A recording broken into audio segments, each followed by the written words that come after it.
ব্যানকো নামটা বাংলাদেশের স্মার্টফোন মার্কেটে খুব একটা পুরাতন না হলেও এর প্রিভিয়াস লঞ্চ করা স্মার্টফোনগুলো ছিল ভ্যালু ফর মানি। কিছুদিন আগেই কিন্তু আমরা ব্যানকো S1 এই স্মার্টফোনটার রিভিউ করেছিলাম, যেটা ছিল একটা ভ্যালু ফর মানি ডিভাইস। তারই ধারাবাহিকতায় আজকে আমরা রিভিউ করতে চলে এসেছি ব্যানকো S1 Pro এই স্মার্টফোনটা। এই স্মার্টফোনটার 128 ভেরিয়েন্টের প্রাইস ধরা হয়েছে 14,999 টাকা, অর্থাৎ 15,000 টাকা। আর এর 8,256 ভেরিয়েন্টের প্রাইস শুনে আপনারা অবাক হবেন, সেটা হচ্ছে 15,999 টাকা। খুবই চমক করা ব্যাপার যে 8,256 ভেরিয়েন্ট আমরা অনলি 16,000 টাকায় পেয়ে যাচ্ছি, যেটা এই মুহূর্তে বাংলাদেশের স্মার্টফোন মার্কেটে অফিসিয়ালি কোনো স্মার্টফোনেই দিতে পারছে না।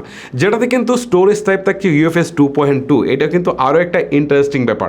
আর যদি ফোনটার কি সেলিং পয়েন্ট নিয়ে কথা বলি, তাহলে এখানে 64 মেগাপিক্সেলের ক্যামেরা থাকছে, 256 জিবির মতো বিগ স্টোরেজ থাকছে, গুড লুকিং ডিজাইন থাকছে, প্লাস 5000 মিলিঅ্যাম্পের ব্যাটারির সাথে 33 ওয়াটের ফাস্ট চার্জারও থাকছে। আরও যে সকল স্পেক্স থাকছে সবগুলাই আসলে ইন্টারেস্টিং।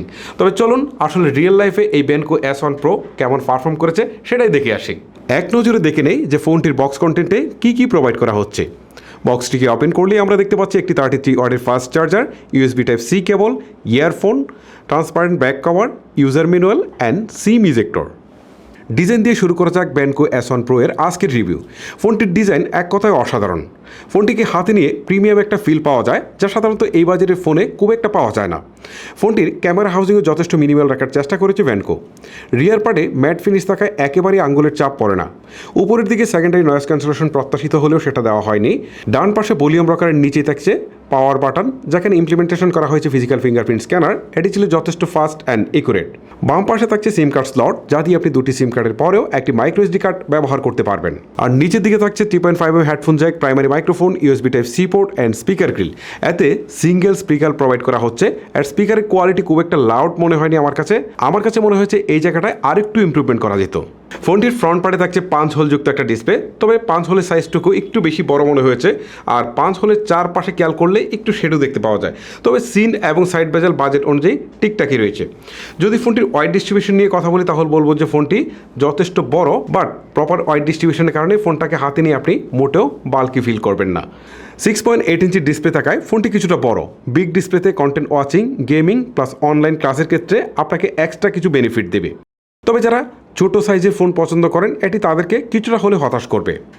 ডিসপ্লে হিসাবে ফোনটিতে থাকছে 6.8 ইঞ্চির একটি IPS LCD ডিসপ্লে, যেটি ফুল HD প্লাস রেজুলেশনের একটি ডিসপ্লে, যার refresh rate 60 hertz. Display natural কালারই প্রোভাইড করছে। ডিসপ্লেতে টাচ লাইকেন্সি জনিত কোনো ইস্যু নেই। টাচ রেসপন্সও যথেষ্ট ভালো পেয়েছি। এই ফোনের সানরাইজ ভিজিবিলিটি নিয়ে কিছুটা প্রবলেম আছে। ডিরেক্ট সানলাইটে অপারেট করতে গেলে আপনাকে কিছুটা স্ট্রাগল করতে হয়, তবে কাজ চলে যাচ্ছিল ভালোভাবে। আর এটারই আমি খুব একটা কমপ্লেন করছি না, কারণ এটা এই বাজেটের স্মার্টফোনের জন্য একটা কমন ইস্যু বলা যায়। ওভারঅল ব্যাটার আউটপুটের জন্য ফোনটি থেকে হায়ার রিফ্রেশের বিষয়টি বাদ দেওয়া হয়েছে।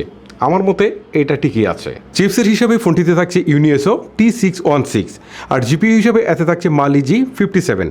এই চিপসেটের নাম হয়তো অনেকেই প্রথমবার শুনে থাকবেন, বাট এই চিপসেট দিয়ে কিন্তু আমরা বেশ কিছু ফোনের রিভিউ অলরেডি করে ফেলেছি। এই চিপসেট থেকে বেটার এক্সপিরিয়েন্স পেয়েছি, বিশেষ করে আন্ডার 15K বাজেটের আশেপাশে বেশ রিলায়েবল চিপসেট বলতে পারি একে। এই চিপসেট রেগুলার কাজগুলো বেশ ভালোভাবেই হ্যান্ডেল করতে পারে, আর আপনি চাইলে হালকা পাতলা মাল্টিটাস্কিংও করতে পারেন। এতে PUBG সর্বোচ্চ HD গ্রাফিক্সে হাই ফ্রেম রেটে প্লে করা গেলেও গেমিং খুব একটা এনজয়েবল ছিল না। তবে আপনি লোয়ার গ্রাফিক্সে PUBG মোটামুটি ভালোভাবে প্লে করতে পারবেন। তবে এতে ফ্রি ফায়ার মোটামুটি ভালোভাবে প্লে করতে পেরেছি, আর গ্রাফিক্স কোয়ালিটিও মোটামুটি ভালোই ছিল বলবো। ফোনটি রান করছে ইনন UI, যার টপে থাকছে Android 13। UI ইন্টারফেসটা মিনিমাল রাখার চেষ্টা করেছে তারা। এর ইউআইতে প্রি ইনস্টল অ্যাপ নেই বললেই চলে। এর ইউআইটা খুব বেশি কাস্টমাইজ না, যার ফলে এ থেকে আপনি স্টক অ্যান্ড্রয়েডের একটা ফিল পাবেন। আমার এই কয়দিনের ব্যবহারে এতে একবার মাত্র লেগের দেখা পেয়েছি। এতে অ্যাপ ড্রয়ারের মতো গুরুত্বপূর্ণ ইন্টারফেসটি মিস করেছি, আর এটি ব্যবহারকারীর এক্সপিরিয়েন্সকে আরেকটু বেশি বেটার করে তোলে। আমার হাতে স্মার্টফোনটি হচ্ছে 8GB র্যাম ভেরিয়েন্টের। এতে অ্যাপস ওপেনিং বা ক্লোজিং ছিল বেশ ফাস্ট। এছাড়াও র্যাম ম্যানেজমেন্ট যথেষ্ট ভালো লেগেছে আমার কাছে। ব্যাকগ্রাউন্ডে প্রায় 20টার মতো অ্যাপস রেখে সোয়াপ করে চালাতে গিয়ে দেখলাম যে আসলে কোনো অ্যাপেই ক্রাশ করছে না। এটা কিন্তু একটা ভালো দিক বলতে পারেন।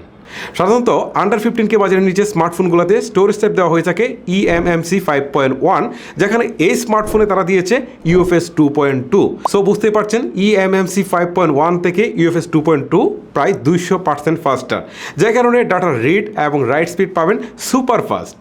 ফোনটির রিয়ারে থাকছে ট্রিপল ক্যামেরার সেট আপ, 64 মেগাপিক্সেলের প্রাইমারি ক্যামেরার পাশাপাশি থাকছে একটি 2 মেগাপিক্সেলের ম্যাক্রো ক্যামেরা এবং একটি 2 মেগাপিক্সেলের এআই লেন্স। 64 মেগাপিক্সেলের মেইন ক্যামেরাটি স্যামসাং S5KGW3 সেন্সর, যার অ্যাপাচার হচ্ছে 1.8। সেলফিতে থাকা 16 মেগাপিক্সেলের ক্যামেরাটিও 2 অ্যাপাচারের, আর এর দিয়েও কিন্তু স্যামসাংয়েরই সেন্সর। Benco S1 Pro এর মেইন ক্যামেরা ঠিকঠাক মতোই কালার ধরে রাখতে পেরেছে। ছবিতে ডিটেলস অ্যান্ড শার্পনেস পেয়েছি পর্যাপ্ত। বিশেষ করে 15 থেকে 16,000 টাকা প্রাইস রেঞ্জের ফোনে এই ধরনের রেজাল্ট খুব একটা প্রত্যাশা করিনি। কালার খুব একটা স্যাচুরেটেড না, আবার একেবারে যে ন্যাচারাল সেটাও বলা যাবে না। বলতে পারি যে পারফেক্ট কালার কম্বিনেশন রয়েছে এতে। ডাইনামিক রেঞ্জটাও বেশ ভালোভাবেই ক্যাপচার করতে পেরেছে এর ক্যামেরা। ক্লোজ শটগুলোর পারফরমেন্স ছিল দুর্দান্ত, যা আপনারা এই ছবিগুলো দেখেই বুঝতে পারছেন। পোর্ট্রেট মোডের ছবিগুলোর সাবজেক্ট সেপারেশন ছিল অলমোস্ট পারফেক্ট। ব্লারটাও অনেকাংশে ন্যাচারালি বলা যায়। সর্বশেষ রিয়ার পার্টের 2 মেগাপিক্সেলের অপ্রয়োজনীয় ম্যাক্রো লেন্স নিয়ে কিছু না বলাই ভালো। স্ক্রিনে আপনারা কিছু স্যাম্পল দেখতে পাচ্ছেন, চুপচাপ সেগুলোই দেখে নিন। 16 মেগাপিক্সেল সেলফি ক্যামেরা আমাকে প্রত্যাশিত রেজাল্ট দিতে সক্ষম হয়েছে। সেলফি ক্যামেরার ছবিতে ডিটেলস অ্যান্ড শার্পনেস বেশ ভালোভাবেই ধরে রাখতে পেরেছে। যে কোনো ছবিকে পোস্ট প্রসেসিংয়ের মাধ্যমে একটু বেশি সুন্দর করে তোলে, যা থেকে মেয়েরা আহ্লাদে আটকানা হবে, তবে ছেলেরাও কম যাবে না। সেলফি ক্যামেরার পোর্ট্রেট মোডের ছবিগুলোও অসাধারণ বলতে হবে।